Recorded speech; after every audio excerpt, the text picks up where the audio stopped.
The package arrived in a plain wooden crate, no return address. I'd won the mystery lot number 402 from an estate sale site for $12. Inside was an old Polaroid land camera, pristine, with one pack of film already loaded. I took a test shot in my living room. The camera whirred, spat out the square, and I watched the chemicals bloom.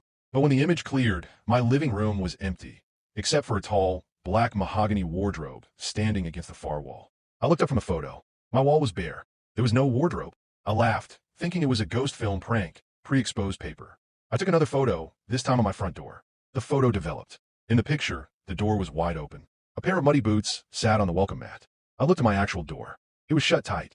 No boots. Then I noticed the timestamp at the bottom of the Polaroid. 6:14 p.m. I looked at my watch. It was 6:02 p.m. The camera wasn't taking photos of what was there. It was taking photos of what would be there in exactly 12 minutes. I became obsessed. I spent the evening shooting the near future. 6:30 p.m. showed me eating dinner. 7 p.m. showed me reading. It was a parlor trick, a gift, until I took a photo of the hallway leading to my bedroom. The photo developed. 11:42 p.m.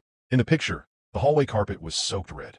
The mahogany wardrobe from the first photo was there, moved from the living room to the hall. Its doors were slightly ajar. A pale, thin hand was gripping the edge of the wood from the inside. My heart hammered. It was only 11:30 p.m. I grabbed the hammer. I pushed my dresser in front of the bedroom door. I waited, eyes glued to the hallway through the crack in the door.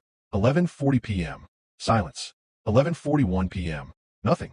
11:42 p.m. The mahogany wardrobe didn't appear. No blood seeped into the carpet. The hallway stayed empty. I exhaled a ragged, shaky breath. It's fake, I whispered. It's just a trick. I picked up the camera to put it back in the crate, but my finger brushed the shutter. Click. The final piece of film ejected.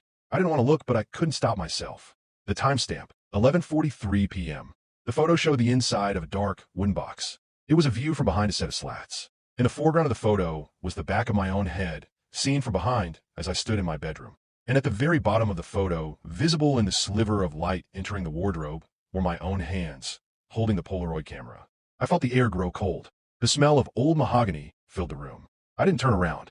I didn't have to. I just felt the heavy wooden door of the wardrobe creak shut behind me, locking with a sound like a bone snapping.